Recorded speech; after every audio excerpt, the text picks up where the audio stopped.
Assalamualaikum warahmatullahi wabarakatuh. Halo teman-teman semua, perkenalkan nama saya Rahma Kalinarta, merupakan mahasiswi sarjana terapan kebidanan Poltekkes Kemenkes Yogyakarta. Di sini saya akan menjelaskan tentang audit maternal perinatal surveillance and response atau yang biasa disingkat dengan AMPSR di bawah bimbingan Ibu Dosen Sari Hasuti SSIT MPH. Hari ini saya akan membahas topik yaitu terkait pendahuluan, tujuan, siklus AMPSR, definisi, prinsip, serta pendukung.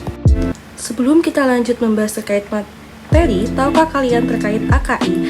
AKI atau angka kematian ibu adalah banyak kematian perempuan pada saat hamil atau selama 42 hari sejak terminasi kehamilan tanpa memandang lama dan tempat persalinan, yaitu disebabkan karena kehamilan atau pengelolaannya dan bukan karena sebab-sebab lain per 100 hari kelahiran hidup. Berikut yaitu tabel dari AKI atau angka kematian ibu di Indonesia.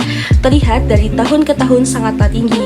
Penyebab tingginya AKI antara lain ibu mengidap hipertensi dan yang kedua terjadinya pendarahan saat melahirkan sehingga menimbulkan AKI yang sangat tinggi. Lalu, tahukah Anda bahwasannya buku Audit Maternal Perinatal Surveillance dan Response atau AMPSR yang diadaptasi dari buku aslinya yaitu Maternal and Perinatal Death Surveillance and Response yang diterbitkan oleh WHO, yaitu sebuah panduan untuk pengkajian kematian maternal dan perinatal. Lalu, mengapa bisa terciptanya AMPSR? Berikut latar belakang. Angka kematian ibu atau AKI dan angka kematian neonatal atau AKN di Indonesia dalam dekade terakhir mengalami penurunan, tetapi masih tinggi jika dibandingkan dengan negara tetangga di Asia Tenggara. Setiap tahunnya diperkirakan terdapat 14.640 ibu dan 72.000 bayi baru lahir meninggal dunia. Berdasarkan AKI, 305 per 100 hari kelahiran hidup dan AKN 15 per 1000 hari kelahiran hidup. Tahukah Anda salah satu penyebab dari angka kematian ibu dan angka kematian neonatal yang tinggi yaitu adalah perekonomian yang rendah serta kelompok berpendidikan terendah. Dan tahukah juga Anda bahwasannya ada 3/4 kematian ibu dan BBR terjadi di fasilitas kesehatan, terutama di rumah sakit. Dari tadi kita sudah membahas latar belakang AMPSR. Lalu definisinya apa ya? AMPSR merupakan penggabungan dua proses yaitu proses surveillance dan proses audit kematian dalam satu siklus yang berkelanjutan dan sistematik.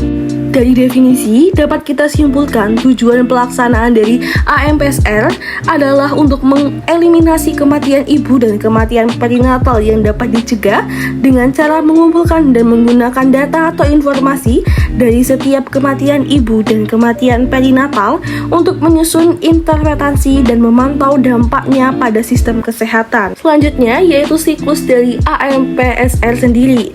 Di sini terdapat 4 siklus yaitu respon, yang kedua pengkajian, yang ketiga identifikasi, dan yang terakhir adalah pelaporan.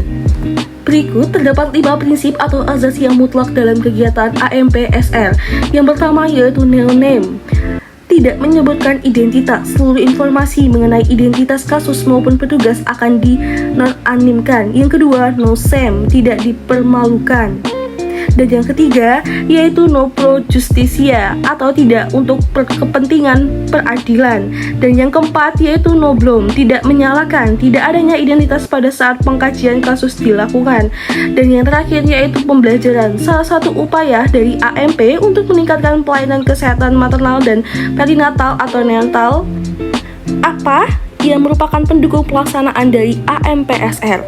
Yang pertama yaitu kebijakan pelaksanaannya sendiri, yang kedua adanya struktur pengorganisasian penyelenggaraan AMPSR mulai dari tingkat Payaskes hingga tingkat nasional, dan yang terakhir ada diseminasi hasil AMPSR secara berkala dan berkesinambungan. Baik, sebelumnya apakah kalian sudah mengenal apa sih itu MPDN? Jadi, saat ini AMPSL dilengkapi dengan aplikasi Digital Maternal Perinatal Death Notification atau yang disingkat dengan MPDN yang dapat diakses melalui jaringan internet dan ponsel guna mempermudah dan mempercepat pelaksanaan pelaporan kematian. MPDN menggunakan nomor induk kependudukan atau NIK sebagai pengenal utama untuk identifikasi ibu yang meninggal. Sedangkan untuk kematian perinatal digunakan NIK ibu sebagai pengenal bayi.